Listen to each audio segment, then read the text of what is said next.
오늘 본문 말씀을 가지고 요한계시록 21번째 강의 작은 두루마리에 대한 성도의 책임이다 라는 제목으로 함께 은혜를 나누겠습니다. 함께 제목을 따라 하시겠습니다. 작은 두루마리에, 한 번 더 따라합니다. 작은 두루마리에 대한 성도의 책임.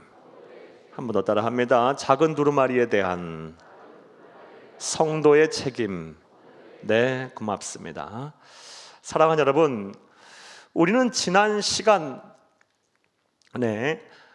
예수님의 재림 직전에 이 세상에 있을 세 가지 심판, 즉 일곱 인심판, 그리고 일곱 나팔 심판, 그리고 일곱 대접 심판이 있을 것인데, 그 중에서 두 번째인 일곱 나팔 심판 중에서 여섯 번째 심판까지의 내용에 대해서 살펴보며 우리가 은혜를 나눴습니다. 그리고 나서 이제 요한계시록 10장으로 넘어오게 됩니다. 그런데 요한계시록 10장과 11장의 내용은 일곱 나팔 재앙 가운데 여섯 번째 재앙이 끝나고 일곱 번째 나팔 재앙이 시작되기 전에 여섯 번째 나팔과 일곱 번째 나팔 재앙 사이에 하나님께서 특별하게 또 삽입을 하신 그런 계시의 말씀입니다. 자, 그렇다면 왜 하나님께서는 이 예수님의 재림 직전에 있을 이 일곱 나팔 재앙에 대해서 그냥 순차적으로 이렇게 계속해서 말씀을 하지 아니하시고 여섯 번째 나팔 재앙까지의 말씀을 하신 이후에 이 10장과 11장의 계시의 말씀을 따로 하시고, 그리고 나서 일곱 나팔 재앙, 마지막 일곱 번째 나팔 재앙을 이어서 말씀을 하셨을까요? 10장과 11장에 이런 삽입된 계시의 말씀을 하신 이유가 무엇일까요? 하나님의 말씀은 단 한 구절 한 구절 한 구절 한 단어 한 단어도 다 하나님의 계획하심과 하나님의 뜻하심이 있습니다. 분명한 의도와 목적을 가지고 그렇게 행하신 것입니다. 일찍이 요한계시록 7장에서도 우리가 이와 유사한 사례를 보았습니다. 일곱 인재앙, 예수님이 재림 직전에 이 세상에 있을 첫 번째 재앙인 일곱 인재앙 가운데 여섯 번째 인재앙이 끝난 이후 또 하나님께서는 바로 일곱 번째 인재앙에 대한 설명을 하지 아니하시고 요한계시록 7장에 오늘 본문의 10장, 11장과 같은 삽입된 계시의 말씀을 덧붙이셨습니다. 그때 그렇게 하신 이유는 요한계시록 6장까지에 나오는 이 일곱 인재앙 중에 여섯 번째 인재앙까지의 내용이 너무나도 참혹하고 너무나도 이 세상에 있는 사람들이 두렵고 떨리는 말씀이었기에 그 말씀을 받는 그 성도들을 위로하고 또 권면하고 소망의 말씀을 주시고자 하나님께서는 그때 요한계시록 7장에서 14만 4천 명의 구원받고 선택받은 하나님의 백성들, 그리고 하늘 보좌에 대한 설명을 하시면서 삽입된 말씀을 주시며 그들을 위로하고 권면을 하셨습니다. 자, 그렇다면 요한계시록 10장, 11장에서는 하나님께서는 어떠한 의도와 목적을 가지고 여섯 번째 나팔 재앙과 일곱 번째 나팔 재앙 사이에서 이 삽입된 계시의 말씀을 하셨을까요? 그때와는 조금 목적이, 오늘 본문 말씀 10장과 11장을 보게 되면 이유와 목적이 다름을 알게 됩니다. 그때 철저하게 위로와 권면, 소망을 주시기 위해서 그리하셨다면 우리가 오늘과 그리고 다음 주에 보게 되면 알다시피 하나님께서는 여섯 번째 나팔 재앙이 끝난 이후에 앞으로 더 이어서 찾아올 이 종말의 때 찾아올 무서운 일곱 번째 나팔 재앙, 그리고 일곱 대접 재앙이 오기 전에 하나님께서는 종말의 때에 교회와 성도들에게 사명을 주시고자, 사명을 깨닫게 하시고자, 성도로서의 책임을 말씀하시고자 요한계시록 10장과 11장을 삽입하신 것입니다. 여러분 이해되셨습니까? 따라서 오늘 그리고 다음 주에 요한계시록 10장과 11장을 보면서 이 종말의 때 예수님의 재림 직전에 우리 성도로서 또 우리 교회가 이 세상에서 무엇을 해야 하는지, 어떠한 사명을 받았는지에 대해서 생각해보며 은혜를 나누겠습니다. 그 은혜 시간 되기를 간절히 주의 이름으로 축복합니다. 자, 오늘도 요한계시록 10장 1절부터 11절까지의 말씀을 한 절 한 절 읽어가면서 오늘 본 말씀에 대한 강해를 하겠습니다. 그 은혜 시간 되기를 간절히 바랍니다. 먼저 1절과 2절 말씀을 우리가 함께 읽겠습니다. 함께 읽습니다. 내가 또 보니 힘센 다른 천사가 구름을 입고 하늘에서 내려오는데 그 머리 위에 무지개가 있고 그 얼굴은 해 같고 그 발은 불기둥 같으며 그 손에는 펴놓은 작은 두루마리를 들고 그 오른발은 바다를 밟고 왼발은 땅을 밟고. 아멘. 사랑하는 여러분, 요한계시록 10장 1절과 2절 말씀에서 우리가 중요하게 봐야 할 단어가 있습니다. 바로 힘센 다른 천사가 누구인지에 대해서 우리가 잘 살펴봐야 합니다. 10장과 11장 앞서 말씀드린 대로 6번째 나팔재앙 이후 7번째 나팔재앙이 시작되기 전에 삽입된 계시의 말씀이다 라고 말씀을 드렸습니다. 사도 요한이 반모섬에서 또 다른 환상을 본 것입니다. 6번째 나팔재앙 끝나고 7번째 나팔재앙의 환상을 보기 전에 또 환상을 보니 장면이 전환이 됐습니다. 힘센 한 천사에 대한 환상을 보았습니다. 자, 그렇다면 이 힘센 천사는 누구를 말하는 것일까요? 이 힘센 천사에 대한 해석은 교회 역사적으로 볼 때 아주 의견이 다양했어요. 그리고 크게 둘로 해석이 나누어집니다. 이 두 가지 해석을 여러분에게 말씀을 드리겠습니다.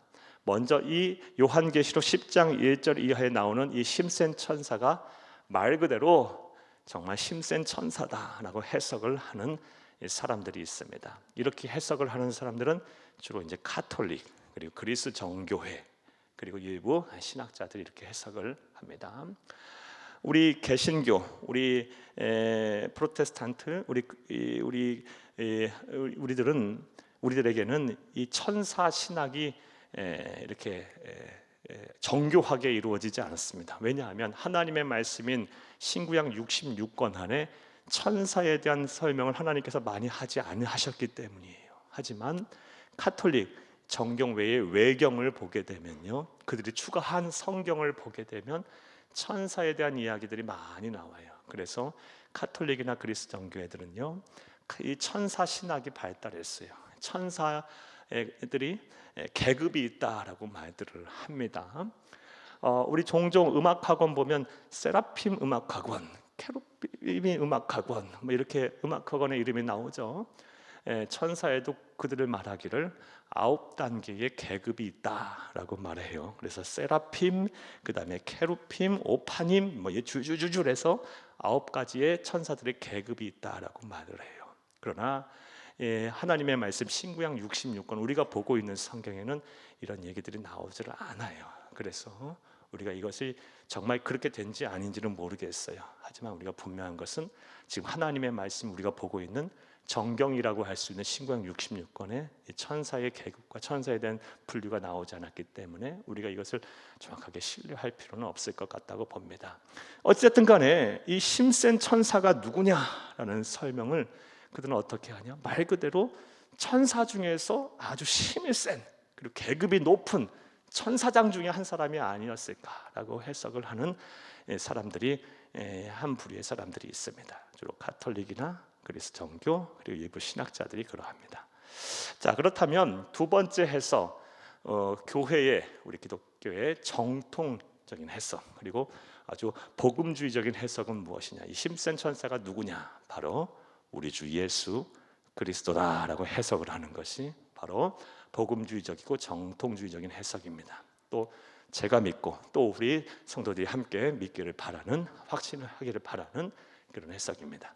오늘 본 말씀 10장에 나오는 힘센 천사, 사도 요한이 본 계시의 말씀에서 나오는 힘센 천사는 우리 구주 예수 그리스도의 모습입니다. 이렇게 해석을 할 수 있는 그 이유는 오늘 본문 우리가 읽었지만 10장 1절과 2절 이하에 나오는 이 힘센 천사의 모습이, 환상으로 본 모습이 우리 주 예수 그리스도의 성경의 다른 성경의 구절에서 나오는 모습과 일치를 하기 때문입니다. 자, 사도 요한이 본 예수님의 모습 환상으로 본 심센 천사로 묘사된 예수님의 모습에 대해서 다시 한번 보겠습니다. 우리 10장 1절 다시 한번 읽겠습니다. 내가 또 보니 힘센 다른 천사가 구름을 입고 하늘에서 내려오는데, 아멘. 사랑하는 여러분, 구름을 입고 하늘에서 내려오는 모습을 보았어요. 우리 주 예수님께서 부활하여 승천하시면서 어떻게 하셨습니까? 구름을 타고 세상으로 승천하셨어요. 그리고 다시 구름을 타고 이 세상에 오신다고 말씀하셨어요. 그리고 또 요한계시록 1장 7절 말씀에 보면 우리 주 예수 그리스도께서 볼지어다 그가 구름을 타고 오시리라 라고 분명히 말씀을 하셨습니다. 함께 우리 읽겠습니다. 요한계시록 1장 7절입니다. 볼지어다 그가 구름을 타고 오시리라. 각 사람의 눈이 그를 보겠고 그를 찌른 자들도 볼 것이요 땅에 있는 모든 족속이 그로 말미암아 애곡하리니 그러하리라. 아멘.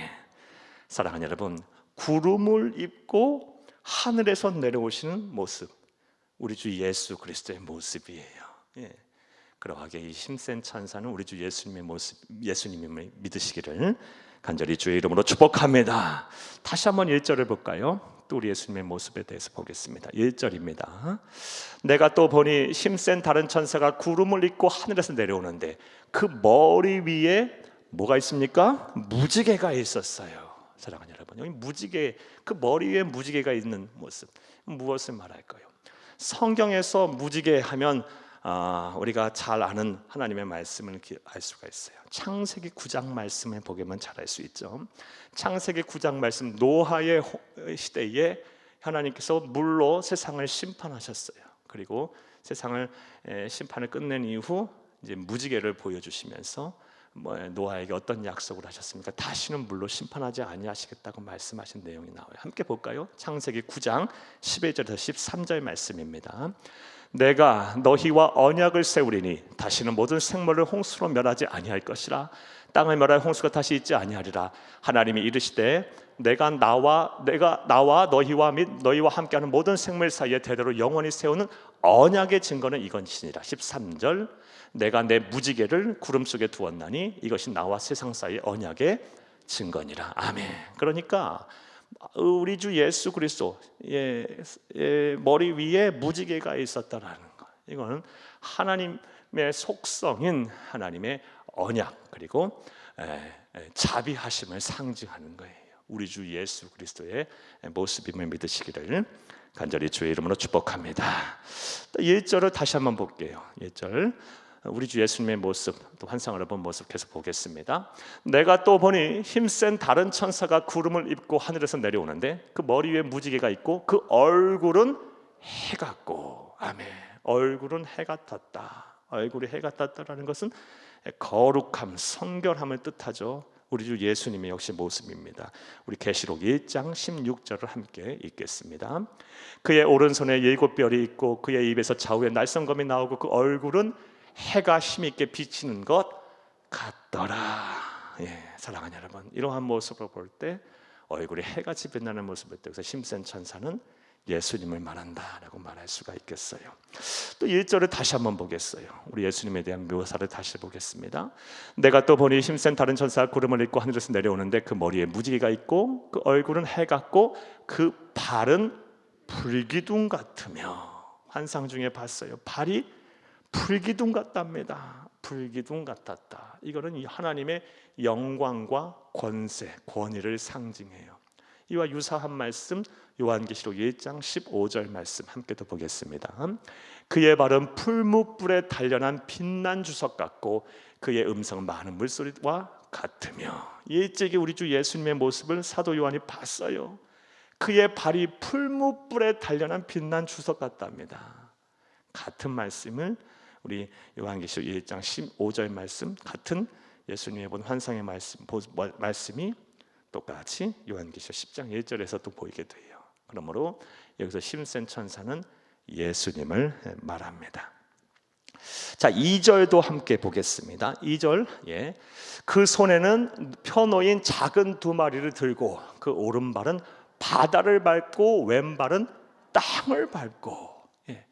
힘센 천사로 묘사된 예수님이 어떻게 하고 계세요? 환상 중에 사도 요한이 보니 오른발은 어디를 밟고 있어요? 바다를 밟고 있고 왼발은 또 어디를 밟고 있어요? 땅을 밟고 있어요. 땅과 바다를 다 밟고 계세요. 이게 뭘 뜻할까요? 온 우주 만물의 통치자임을 뜻해요. 통치, 하나님의 통치. 일찍이 여호수아서 1장 3절 말씀에 네가 밟는 땅을 너에게 다 주겠다고 약속하셨어요. 예, 땅을 밟고 있다라는 것, 바다를 밟고 있다라는 것은 통치를 의미해요. 우리 주 예수님께서 온 우주 만물의 통치자임을 믿으시기를 간절히 주의 이름으로 축복합니다. 이렇게 하나 힘센 천사를 묘사한 모습이 바로 성경에 나오는 우리 주 예수 그리스도의 묘사한 장면과 모습과 동일해요. 그래서 교회는 일찍이 또 정통교회 그리고 복음주의적 진영에서는 이 힘센 천사를 무엇으로 해석한다? 예수님이다 라고 해석을 합니다. 여러분 요한계시록 10장을 읽으시면서 이 힘센 천사는 예수님으로 여러분이 온전히 믿는 저와 여러분이 되어야 할 줄로 믿습니다. 자, 그런데 그 힘센 천사가 손에 무엇을 펴고 계십니까? 우리 2절을 다시 한번 읽겠습니다. 그 손에는 펴놓인 작은 두루마리를 들고 계세요. 여러분 성경에 줄을 칩니다. 작은 두루마리, 동그라미를 치죠. 작은 두루마리. 이게 중요한 말씀이에요. 힘센 천사로 묘사된 예수님이 손에 무엇을 펴고 계세요? 작은 두루마리를 펴고 계세요. 이 작은 두루마리가 그렇다면 무엇일까요? 이것부터가 우리가 해결하고 가야 돼요.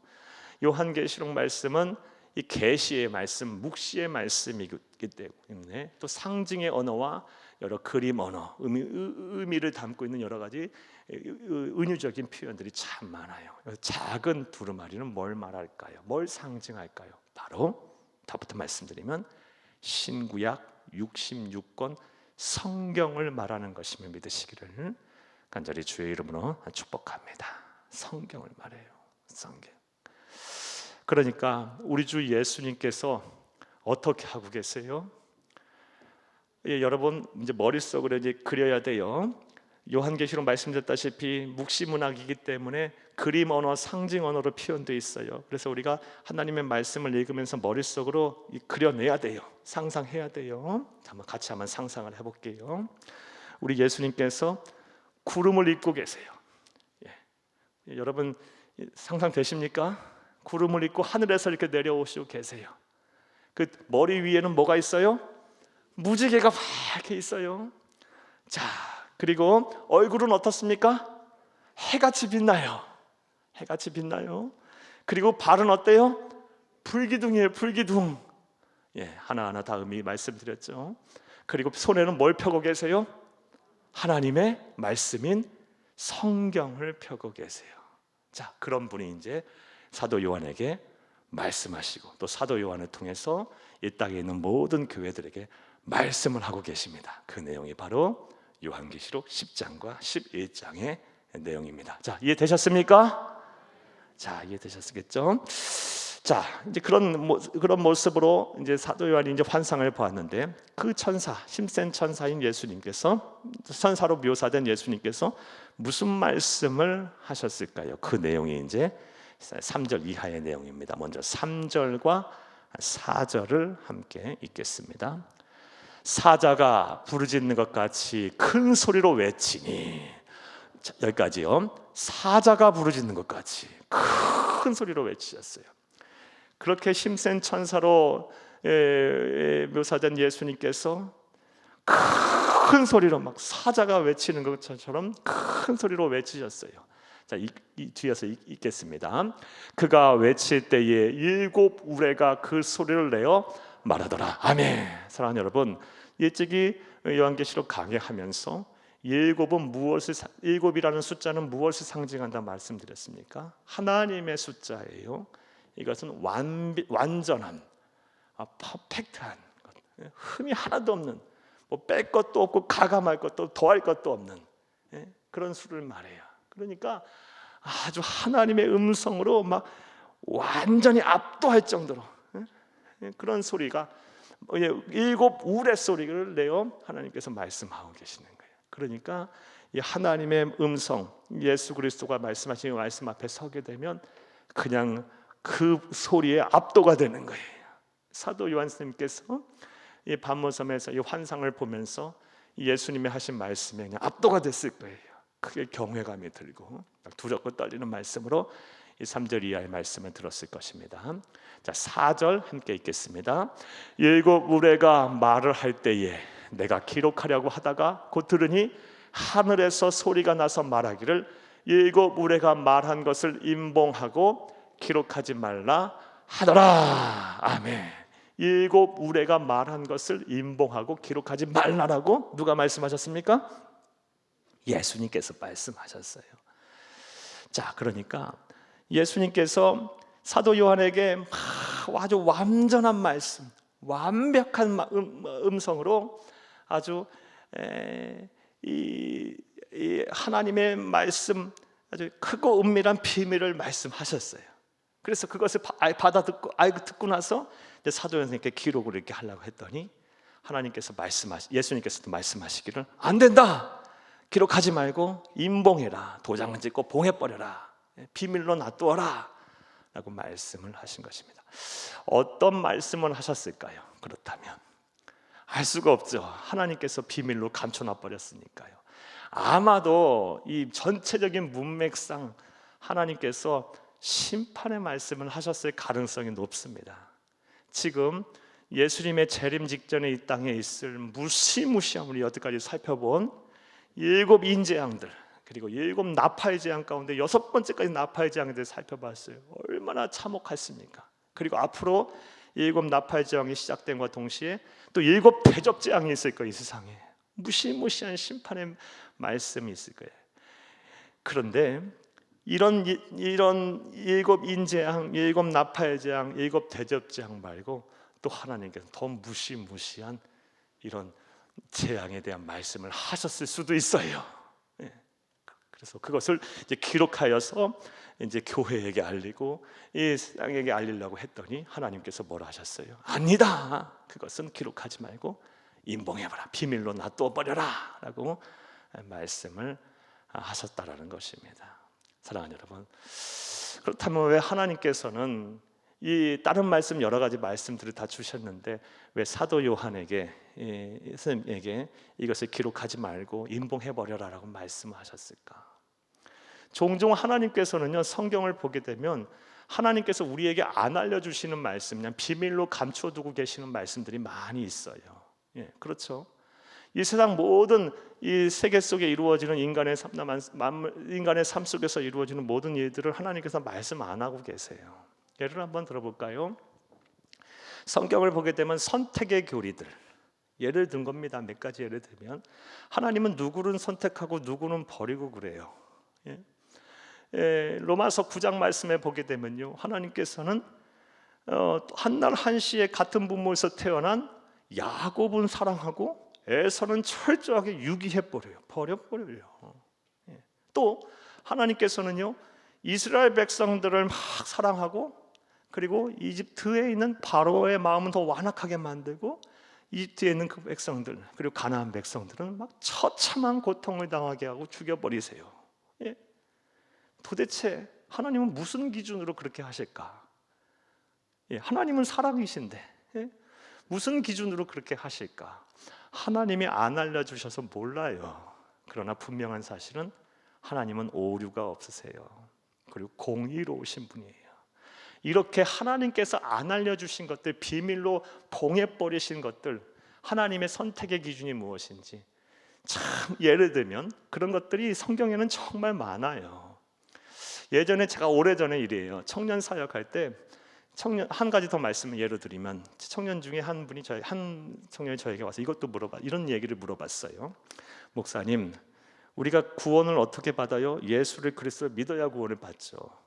성경을 보게 되면 마음으로 믿고 입으로 신하여 구원을 받는다 그랬는데, 그렇다면 우리 어린이들, 우리 유아들, 아직 이성적으로 깨어서 자신의 입으로 예수를 그리스도로 고백하지 못하는 우리 유아들, 어린이들은 만약에 잘못돼서 죽게 되면 천국에 가요? 지옥에 가요? 라고 물어봤어요. 여러분, 그 답이 뭘까? 몰라요. 하나님께서 안 알려주셔서 몰라요. 그런데 분명한 사실은 임봉해 버리셔서 몰라요. 분명한 사실은 하나님은 사랑이세요. 그리고 하나님은 실수하지 않으세요. 하나님은 공의로우세요. 천국에 가면 하나님께서 기가 막히게 모든 사람이 다 공감하고 또 다 알도록 하나님께서 조치를 취해 놓으셨을 것입니다. 고린도전서 1장 25절 말씀에 보면 이 하나님의 어리석음이 사람 모의 지혜로움보다 낫다 그랬어요. 그리고 하나님의 약함이 사람의 강함보다 강하다고 말씀하셨어요. 하나님은 실수하지 않으세요. 공의로우신 분이에요. 절대 실수하지 않으세요. 따라서 우리의 머리로 이해 안 되는 거, 우리의 지식과 지성으로 이해 안 되는 거, 또 우리의 이성으로 해결이 안 되는 것들 많죠. 그리고 하나님께서 말씀을 닫아버리신 거, 봉해버리신 것들이 많아요. 그렇게 했다 할지라도 우리는 우리의 신앙이 흔들려서는 안 됩니다. 이런 것들이 참 많아요. 오늘 본문 말씀에도 사도 요한이 막 기록하고 이 7 우레로 소리로 말씀하신 것을 막 기록하고 전하려 했더니 하나님께서 아니다, 그것은 기록하지 말고 임봉해버려라, 감춰버려라 라고 말씀하셨어요. 자, 이해되셨습니까? 자, 그렇다면 이렇게 하나님께서 우리에게 안 알려주신 것들, 그래서 어떻게 보면 지적 호기심이 막 생기잖아요. 이런 것들, 그래서 그런 것들에 대해서 우리는 어떻게 반응을 하고 어떠한 자세로 신앙생활을 해야 할까요? 앞서 말한 선택의 교리들 같은 거, 삼위일체도 마찬가지죠. 어떻게 세 분이 하나고 한 분이 세 분입니까? 우리 머리로 이해 안 되는 거예요. 이런 것들, 그 기준이 뭔지. 예전에 제가 예수를 믿고 구원을 받고 나니까 너무 기쁜 거예요. 자, 그런데 하나님께서 또 에베소서 1장 4절 말씀에 보면 창세전에 우리를 이미 선택하고 예수 그리스도 앞에 흠없이 하시려고 우리를 부르셨다 그러셨거든요. 그런데 그러면 저는 창세전부터 이미 선택을 받은 사람인 거예요. 예수 아무나 믿는 게 아니라는 거예요. 그리고 그 부르심에 화답을 해서 제가 예수를 믿고 하나님의 백성이 됐다라는 거예요. 그래 도대체 구원을 받고 나서 기쁘긴 한데 도대체 내가 무엇이길 하나님 나를 선택하셨을까? 그래서 그 구원을 받았다고 하는 사람들 다 이렇게 무슨 하나님께서 생각하시는 그 기준이 있을 것 같아서 얼굴들을 다 이렇게 살펴보니 저도 그렇고 우리 성도들도 그렇고 다 선한 것이 하나 없어요. 다 성질들도 아주 그냥 저도 마찬가지예요. 못됐고 고약하고 그냥 한 성질들 다 하고요. 도대체 하나님의 기준이 뭔지 안 알려주셔서 몰라요. 도대체 저와 여러분이 뭐길래 창세전부터 우리를 선택해서 때가 돼서 부르시고 그 부르심에 화답하게 하셔서 예수 믿고 구원받게 하셨을까요? 안 알려주셔 몰라. 이렇게 임봉해 버리신 것들에 대한 것에 대해서 우리 그리스도인들은 어떤 자세로 세상을 살아야 할까? 우리 종교개혁자 중에 한 분이셨던 존 칼빈이 이런 말을 했어요. 하나님이 계시하지 않은 것은 어떻게 한다? 믿어야 한다. 이게 맞는 말이에요. 우리가 지적 호기심을 갖는 것은 어쩔 수 없어요. 사람이 호기심 가지게 하나님 그렇게 만들어 놓은 걸 어떻게 해. 그런데 그것을 가지고 자꾸 이게 뭔가를 이상하게 해석을 해서 뭔가를 덧붙이고 빼고 그리고 그것을 이제 신앙화하고 신념화하는 순간 2단 되고 3단 되는 거죠. 사랑하는 여러분, 호기심을 가질 수는 있어요. 사람이 어떻게 호기심까지 없애버려요? 사람이 어떻게 로봇도 아니고. 안 알려주신 거 호기심 가질 수 있어요. 생각할 수 있어요. 하지만 거기서 호기심에서 끝나야지 그게 내 신앙이 되고 내 신념이 되고 또 그것으로 인하여 내 신앙까지 흔들리게 된다면 죄예요. 죄. 하나님의 말씀을 가감하는 죄예요. 왜곡하는 죄예요. 호기심은 가지시되 여러분 어쩔 수 없어 호기심 생기는 거. 여러분 그렇잖아요. 호기심 생겨요. 하나님이 안 알려주신 거 호기심 생길 수 있어요. 하지만 그것이 내 신앙까지 흔들게 된다면 그 호기심까지 내려놔야 돼요. 믿음의 영역으로 빨리 들어가야 합니다. 이런 은혜와 실천이 여러분 가운데 있기를 간절히 주의 이름으로 축복합니다. 축복합니다. 자, 다시 3, 4절 말씀으로 돌아가 보겠습니다. 이 힘센 천사로 묘사된 우리 주 예수 그리스도께서 아주 크고 막 우레와 같은 7 우레예요. 뭐 하나 막 뭐 더 이상 뭐 추가할 것도 없이 그냥 막 압도적인 그런 음성으로 이 종말의 때 일어날 일에 대해서 말씀을 많이 하셨어요. 그리고 그것을 사도 요한이 기록을 하고 전하려고 하자 7 우레의 소리로 말씀하셨습니다. 아니다, 아니다. 그것은 기록하지 말고 임봉해 버려라 라고 말씀을 우리 주 예수님께서 하셨습니다. 자, 이해되셨습니까? 3, 4절. 자, 이제 5절에서 7절까지의 말씀을 보겠습니다. 5절에서 7절은 읽기 전에 간단한 내용을 얘기 먼저 드릴게요. 앞서 우리 주 예수님에 대해서 우리가 환상으로 그려진 묘사에 대해서 할 때 손에 뭘 펴고 계시다고 드렸습니까? 봤습니까? 하나님의 말씀인 성경을 펴고 계시다고 말씀드렸어요. 이것은 작은 두루마리라고 표현이 되어 있어요. 5절에서 7절 말씀은 이 작은 두루마리에 어떤 내용이 기록이 되어 있는지에 대한 내용입니다. 이해되셨습니까? 자, 5절에서 7절을 함께 읽겠습니다. 내가 본 바다와 땅을 밟고 서 있는 천사가 하늘을 향하여 오른손을 들고, 자, 5절 여러분 연상되십니까? 이미지로 그려야 돼요. 한 오른발은 바다를 그리고 왼발은 땅을 딛고 계시고 손을 펴고 계신 분들이 오른손을 들으셨어요. 하늘을 향하여. 한 손에는 작은 두루마리인 성경을 드시고요. 자, 6절 읽겠습니다.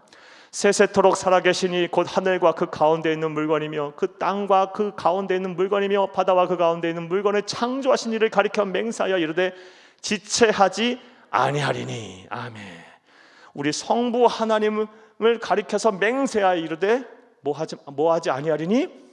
지체하지 아니하리니. 여러분 주치세요. 지체하지 아니하리니. 이게 바로 성경의 주된 내용 중에 하나라는 거예요. 뭐가 지체하지 아니하시겠다는 거예요? 예수님께서 이 세상에 오셔서 심판하실 것을 지체하지 아니하시겠다라는 거예요. 예수님의 재림은 반드시 올 것입니다. 반드시 올 거예요. 예수님께서 이 땅에 오셔서 반드시 이 세상을 심판하시고 이 인류의 역사를 시작하신 알파가 되신 하나님, 반드시 이 세상에 오셔서 재림하셔서 이 세상을 다시 역사를 닫으실 거예요. 오메가 되신 하나님이신 예수님께서 그 일을 행하시러 반드시 세상에 오실 거예요. 이 예수님의 재림, 예수님의 심판의 날, 지체하지 않고 올 때인데, 그날은요 예수를 믿지 않은 자들에게는 정말 이건 생각하기도 싫은 끔찍한 그런 저주고 또 아주 불행하고 영원한 사망에 이르는 날이지만, 예수를 그리스도로 믿는 우리들에게는 참된 평화와 안식을 얻는 날이에요. 우리에게는 큰 기쁨과 영광을 얻는 날이에요. 예수님의 재림 전에 우리가 죽게 되면 어떻게 돼요? 우리의 육신은 흙으로 돌아가고 우리의 영혼은 천국에 가게 될 거예요. 또 예수님이 재림하시기 전에까지 우리가 재림하기 전까지 우리가 살아있다면, 예수님이 재림하실 때 영과 육이 그대로 부활하여 영성체가 돼서 어린 양의 공중잔치, 혼인잔치에 참여하게 될 거예요. 또 일찍이 예수님 재림 전에 우리가 죽게 되면 천국에 갔던 우리의 영혼은 어디로 어린 양의 공중 혼인잔치에 함께 참여하게 될 것이고, 흙으로 돌아갔던 우리의 몸까지 같이 부활하여 완전한 영성체가 돼서 어린 양의 혼인잔치에 참여하게 될 거예요. 여러분 이해되셨습니까? 제가 말을 잘했나 모르겠네. 다시 한번 설명드릴게요. 예수님의 재림 전에 우리가 죽게 되면 우리의 육신은 흙으로 돌아가고 우리의 영혼은 어디 갑니까?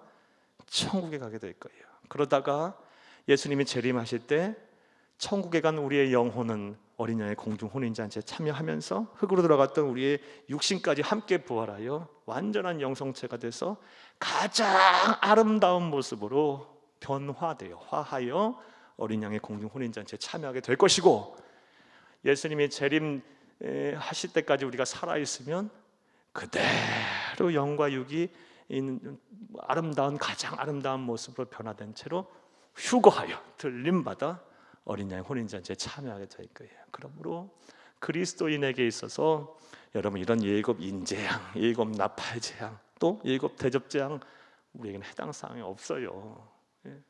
따라서 예수님의 재림은 우리 예수 믿는 삶에게 큰 기쁨과 소망입니다. 영원한 평화와 안식입니다.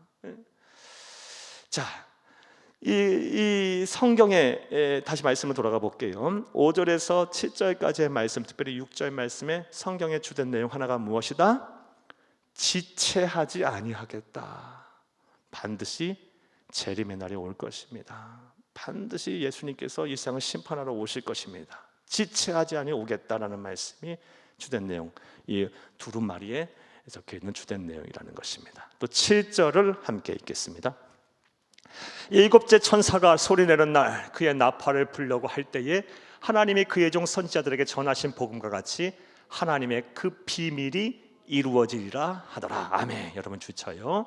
하나님의 그 비밀이 이루어지리라. 이게 또 주된 내용이에요. 성경인 작은 두루마리에 써 있는 주된 내용. 하나님의 비밀이 이루어지리라. 이루어지리라. 이 성경은 하나님의 비밀이에요. 신구약 66권은 하나님께서 말씀하신 하나님의 비밀이 우리에게 주신 비밀의 말씀이에요. 하나도 빠짐없이 반드시 어떻게 될 것입니까? 이루어지게 될 거예요. 일찍이 베드로 사도가요, 이 2가지 내용, 지체하지 않고 예수님이 오실 것이다, 그리고 하나님이 말씀하신 비밀이 반드시 이루어질 것이다 라는 말씀을 이미 하셨어요. 베드로후서 3장 8절에서 우리 10절까지를 함께 읽겠습니다. 사랑하는 자들아, 주께는 하루가 1000년 같고 1000년이 하루 같다는 이 한 가지를 잊지 말라. 9절, 주의 약속은 어떤 이들에게는 더디하다고 생각하는 것 같이 더딘 것이 아니라 오직 주께서는 너희에 대하여 오래 참으사 아무도 멸망하지 아니하고 다 회개하게 이르기를 원하시느니라. 10절, 그러나 주의 날이 도둑같이 오리니 그날에는 하늘이 큰 소리로 떠나가고 물질이 뜨거운 불에 풀어지고 땅과 그 중에 있는 모든 일이 드러나리로다. 아멘. 예수님 반드시 오실 것입니다. 지체하지 아니하고 도둑같이 오실 것입니다. 그리고 하나님께서 말씀하신 모든 일들이 반드시 이루어지게 될 것입니다. 그것이 무엇이다? 바로 작은 두루마리, 예수님께서 손에 펴고 계시는 그 두루마리, 하나님의 말씀의 내용입니다. 자, 5절 7절 이해되셨습니까? 자, 이제 8절에서 11절 말씀, 어찌 보면 요한계시록 10장에서 오늘 주제와 관련해서, 제목과 관련해서 가장 중요한 이제 구절에 우리가 들어갔다 이제 보게 됐습니다. 구절이라고 생각을 하시면 되겠습니다. 8절에서 11절 우리 읽기 전에 여러분 간단히 말씀드리면, 이 작은 두루마리, 이 작은 두루마리 성경을 그렇다면 받은 우리들은 하나님의 말씀이니 성경을 받고 있잖아요. 우리 보고 있잖아요. 가지고 있어요. 소유하고 있어요. 우리 이런 우리들을 향해서 이 말세의 때, 종말의 때, 예수님의 재림을 바라보며 기대하고 소망하면서 우리가 어떠한 책임을 감당해야 할지, 작은 두루마리에 대한 성도의 책임이 무엇인지 우리 예수님께서 하신 명령의 말씀입니다. 자, 그게 무엇이다? 8절에서 11절까지의 내용입니다. 그 사도 요한이 그 환상 중에 본 힘센 천사가 작은 두루마리 성경을 펴고 이 교회를 향해서, 성도들을 향해서 이 작은 두루마리 성경 앞에서 우리가 어떠한 일을 감당하고 어떤 책임을 다해야 되는지 성도와 교회에게 주신 말씀이 바로 8절과 11절입니다. 함께 읽겠습니다. 8절 읽습니다. 하늘에서 나서 내게 들리던 음성이 또 내게 말하여 이르되 네가 가서 바다와 땅을 밟고 서 있는 천사의 손에 펴놓인 두루마리를 가지라 하기로. 아멘. 여러분 주쳐요. 두루마리를 가지라. 주지고 1번, 이게 바로 말세의 때에 성도들이, 교회가 해야 할 작은 두루마리 앞에 대한 성도의 책임, 다른 말로 성도의 사명입니다. 뭐 해야 된다? 두루마리를 가지라. 성경을 가지라. 여러분, 성경을 가지라라고 말씀하셨어요. 이게 성도의 책임이라고, 교회의 책임이랍니다. 그럼 가지고 있네? 가지고만 있으면 되는 건가? 뭘 말씀하시는 거? 가지라는 말씀은 뭘 얘기하는 걸까? 여러분, 가지라는 말씀은요, 소중하게 여기라라는 말씀이에요. 소중하게 여기라. 여러분, 하나님의 말씀을 소중하게 여기십니까? 귀하게 여기십니까? 분명 여러분 가운데도 그래도 여러분 이 밤에 나오신 분들은 다 그래도 신앙이 있고 갈급한 심령들이에요. 그런데도 죄송하지만 여러분 가운데도 성경 어디 있는지도 모르고 주일날 한번 펴놓고 보고 계시다가 어딘지도 모르고 있다가 툴툴 터서 어디에 성경 어디 있어 그래 찾아서 지금 예배당에 오신 분들, 예배 드리시는 분도 분명 계실 거예요. 여러분, 하나님의 말씀을 소중하게 생각하는 사람은요, 이 말씀을요 내 삶의 중심에 둡니다. 내 삶의 중심에 두고 이 말씀대로 살려고 노력을 해요. 이 말씀이 내 삶의 가치관이에요. 가치관이라는 것은 내 삶의 방식, 내 삶의 이끄는 표준 기준이라는 거예요. 하나님의 말씀을 소중하게 여겨야 돼요. 뭐가 되면 될수록, 말세가 되면 될수록, 재림의 때가 가까우면 가까울수록, 그게 성도의 책임이고 우리 주 예수 그리스도께서, 하나님께서 말씀하신 성도를 향한 사명임을 믿으시기를 간절히 주의 이름으로 축복합니다. 그런데 제가 예전에도 한번 말씀드린 적이 있는데요, 코로나가 이렇게 장기화되면서 요즘 우리 성도님들을 보면서 제가 아주 심히 걱정하고 근심하는 것이 있어요. 그것이 무엇이냐? 성도들이 코로나를 지나면서요, 신앙의 기준이 변하기 시작해요. 우리의 신앙의 기준은 말씀드렸다시피 하나님의 말씀이어야 돼요.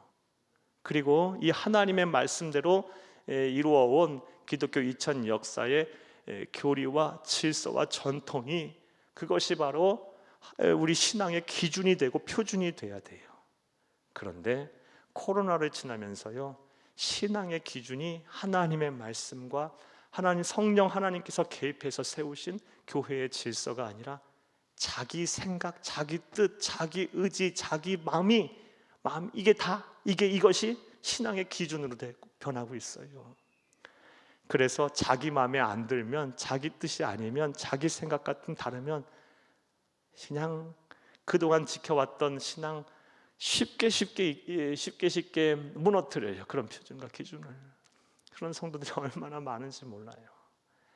여러분, 우리의 신앙의 기준은 하나님의 말씀이어야 합니다. 말씀이어야 돼. 내 뜻과 내 의지가 내 신앙의 기준이 돼서는 안 돼요. 코로나를 지내면서 자꾸 그것이 그쪽으로 가고 있는 것 같아서 심히 걱정이에요. 이것 또한 우리가 여호와와 함께 돌아와야 할 아주 중요한 과제예요. 자, 말세의 때 하나님께서 작은 두루마리인 성경에 대하여 우리가 하신 우리 성도에 대한 책임이 무엇입니까? 사명이 무엇입니까? 먼저 하나님의 말씀을 뭐하라? 가져라, 소중하게 여겨라, 귀하게 여겨라. 그 말씀을 삶의 기준으로 삼아라, 신앙의 기준으로 삼아라 라는 것입니다. 자, 또 두 번째 어떤 사명을 교회와 성도들에게 주셨을까요? 9절을 함께 읽겠습니다. 내가 천사에게 나아가 작은 두루마리를 달라 한즉 천사가 이르되 갖다 먹어버리라. 내 배는 쓰나 내 입에는 꿀같이 달리라 하거늘. 아멘. 주칩니다. 갖다 먹어버려라. 주치고 2번. 말세의 때 하나님의 백성들이 이 하나님의 말씀을 대하는 태도, 그리고 하나님의 말씀에 대한 사명, 성도로서의 책임이 무엇입니까? 말씀을 뭐 해야 됩니까? 먹어야 돼요. 먹어야 돼. 자, 그렇다면 우리가 염소 새끼들도 아니고 이거 어떻게 먹어요, 이걸? 먹는다라는 말은 뭐라는 걸 하라는 걸까? 먹는다라는 거. 여러분, 먹는다는 것은 묵상하라는 거예요. 묵상. 그리고 실천하라는 거예요. 적용과 실천. 묵상은 적용과 실천입니다. 여러분, 이 묵상이 무엇인지에 대해서는 여러분 이렇게 생각하면 제일 좋아요. 여러분, 소가 위가 6개죠. 우리는 하나지만 소는 위가 6개예요. 그러면 소가 어떻게 합니까? 풀을 뜯어 먹고 나서 어떻게 해요? 되새김질을 하죠. 풀을 먼저 잔뜩 뜯어요. 그래서 먹어요. 침을 섞어서 제1위, 제2위에다 넘겨버려요. 계속 제 두 번째 위를 채울 때까지 채워요. 그리고 있다가 어떻게 합니까? 가만히 편안하게 앉아서 햇볕 쬐면서 뭐 해요? 이렇게 해서 이 위에 있던 두 번째 있던 위에 채워놨던 풀을 제1위로 다시 올려요. 그래서 그냥 되심질해서 그것을 제3의 위로 넘겨요. 그게 저만 알고 있는 사실입니까? 되새김질. 이게 바로 묵상의 아주 이상적인 모습이에요. 여러분 오늘도 지금 하나님의 말씀을 요한계시록 10장 강해를 지금 듣고 계세요. 이것을 들은 것을 여기서 성전문을 나서는 순간 끝나버리면 안 되고 삶의 자리에서 다시 한번 끄집어내야죠. 작은 누림에 대한 성도의 책임에 대한 말씀을 들어서 우리가 어떤 사명을 감당해 어떤 책임을 해야 되는지, 그리고 내가 그 말씀을 먼저 소중하게 가지라고 했어. 정말 나는 소중하게 가지고 살고 있는가? 삶의 자리에서 다시 끄집어내서 내가 왜 그렇게 살지 못했지? 뭐가 문제지? 그렇게 살지 못, 이제부터 살아야겠다 결심도 하고 막 이렇게 실천하고 끄집어내고 이렇게 삶의 자리에서 되새김을 할 때 그 말씀이 진정 먹는 거예요. 진정 살아나는 것입니다. 이런 행와 실천이 여러분 가운데 있기를 간절히 주의 이름으로 축복합니다. 묵상하고 실천 적용하라라는 것입니다. 여러분이 묵상과 실천에 대해서 쉽게 말하면 뭐 큐티라고도 얘기하고 뭐 묵상 적용하는 방법, 여러분 도움을 드리고자 좀 몇 가지 말씀을 한번 드려볼게요. 큐티 참 중요하죠. 어떻게 하면 큐티 묵상을 잘 할 수 있을까? 여러분 몇 가지 원칙이 있어요. 여러분 꼭 기억하세요. 먼저 큐티 묵상은 첫 번째 원칙은 매일 해야 한다라는 거예요. 매일 해야 한다. 영의 양식인 하나님의 말씀을 먹는 것, 묵상 적용하는 것은 매일 해야 돼요. 여러분 식사를 매일 하시죠? 매일 해야죠. 안 하면 배고프죠. 매일 해야 되는 거예요. 큐티도 영의 양식 묵상하는 것도 매일 해야 돼요. 매일. 첫 번째 원칙은 매일 하는 거예요. 두 번째 원칙, 큐티를 잘하고 묵상을 잘하는, 하나님의 말씀을 잘 먹는 두 번째 중요한 원칙은요, 장소와 시간을 구별해야 돼요. 장소와 시간을 구별하라. 여러분 장소가 구별이 돼야 돼요. 장소가 구별이 돼야 돼요. 하나님의 말씀을 먹는 장소가 구별이 돼야 돼요. 여러분 밥을요 화장실에서 먹으면 안 돼요. 밥그릇 들고 이곳저곳 지나다니며 길거리에 다니면서 먹질 않아요. 그렇죠? 출근하면서 물론 식사하실 수 있어요. 급하니까. 근데 맨날 출근할 때마다 삼시세끼를 버스 안에서 먹으면 안 돼요. 그렇죠? 밥 먹는 장소가 구별이 돼야 돼요. 또 밥 먹는 시간도 구별이 돼야죠. 24시간 식사만 하고 계시면 안 되죠. 장소와 시간이 구별이 돼야 돼요. 여러분 하나님의 말씀을 먹는 장소가 따로 있어야 돼요. 이와 관련 제가 한 말씀 드릴게요. 부끄럽지만 저 얘기 좀 해드릴게요. 제가 군대에 있을 때 잘한 게 있어요. 벌써 언제적 얘기입니까? 하여튼 군대에 있을 때 잘한 게 있어요. 제가 1년간 뭘 했냐면요, 제가 생각해도 기특해요. 그때는 목사 된다고 생각도 안 하고 살았는데, 제가 병장이 됐을 때 뭘 했냐, 불침번한테 항상 아침에 일어나기 1시간 전에 저를 깨워달라 그랬어요. 뭐 말 잘 듣죠. 제가 고참이니까 1시간 전에 저를 항상 깨워달라고 했고, 저는 1시간 전에 항상 먼저 일어나서 창고에 가서 뭘 했냐? 말씀을 묵상했어요. 제가 그렇게 했나 모르겠어요. 근데 창고도 그 내무실 안에 그 조그만 창고 하나 있어요. 앉을 데도 없어요. 그때 뭘 했냐? 시간을 구별하고 장소를 구별하는 말씀 제가 어디서 들었어요. 그래서 장소를 구별하려고 방석을 하나 달라고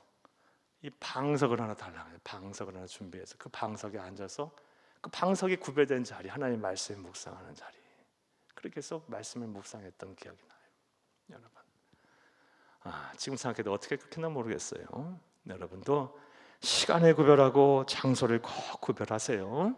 식사는 장소와 시간이 구별돼야 되는 거예요. 자, 그 다음에 세 번째 또 지켜야 할, 묵상을 잘하려면요 지켜야 될 약속이 뭐냐? 여러분, 이거는 조금 이제 구체적인 이야기예요. 하나님의 말씀에 대할 때는요 두 가지 질문을 꼭 하셔야 돼요. 이것만 잘해도 큐티 잘할 수 있어요. 먼저, 무엇을 지금 말씀하시는 겁니까? what에 관한 문제이면요. what. 무엇을 지금 말씀하냐? 사실적인 이해가 돼야 돼요.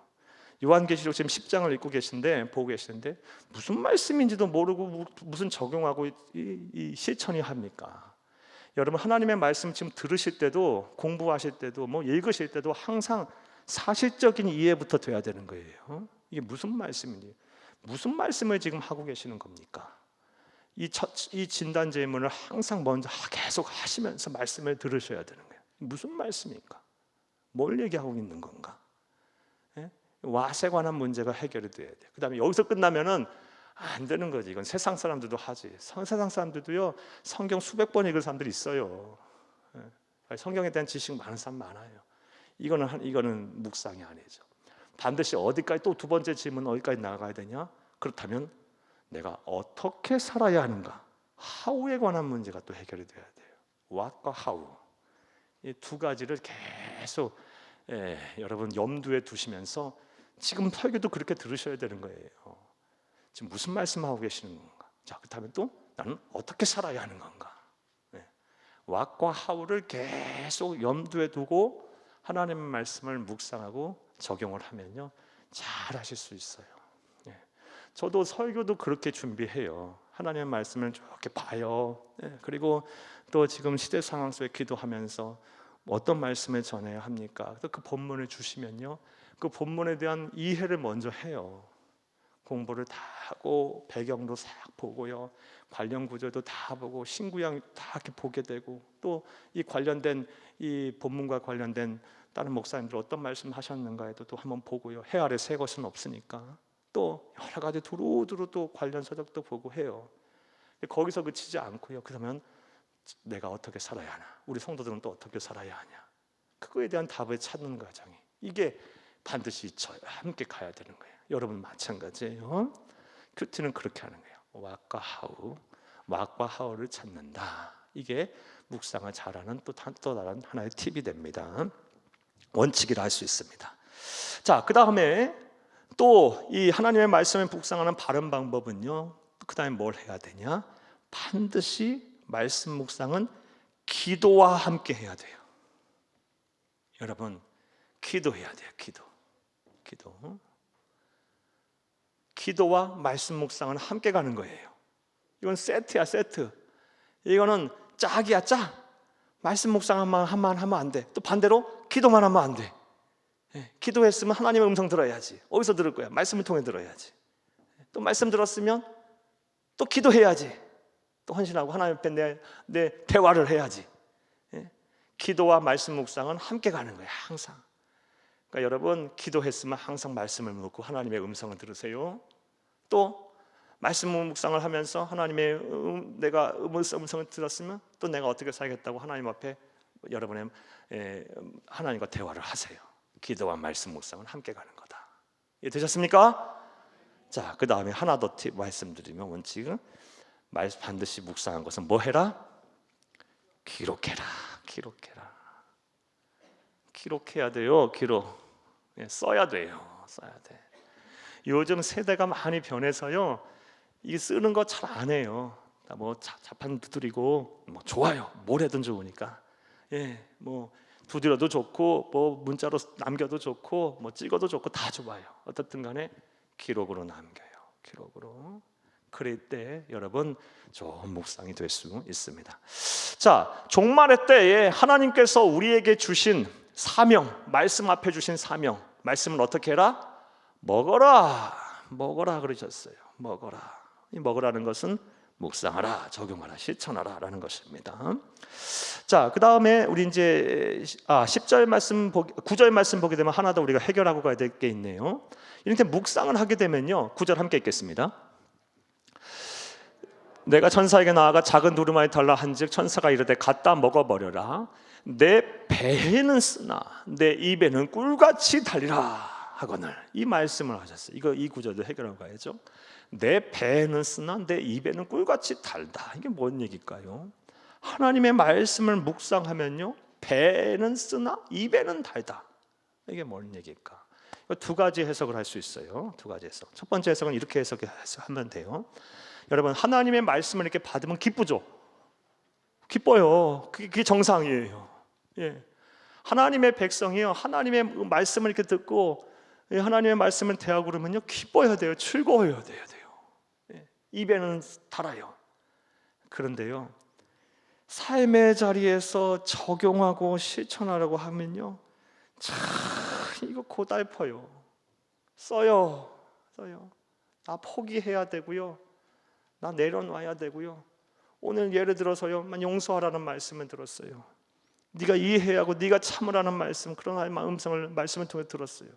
그럼 삶의 자리에서 참 내가 이해해야 하고 용서해야 되는데 이거 쓰죠. 힘들어요. 그렇지 못하는 내 자신이 한없이 막 비참하고 참 보잘것없고 난 맨날 왜 이 모양인 것 같고, 그리고 못하겠어요, 막 이런 마음도 생기고. 써요. 예. 하나님의 말씀을 받고요, 하나님의 말씀을 듣고 묵상하는 건 기뻐요. 하지만 삶의 자리에서 적용하려면요, 고달파요. 그래서 내 입에는 달고 내 배에는 쓰다라고 이렇게 하는 해석이 첫 번째 해석일 수 있고요. 두 번째 해석은 좀 거시적으로 보면 돼요. 여러분, 하나님의 말씀, 주된 말씀은요, 심판의 메시지가 반드시 포함이 돼요.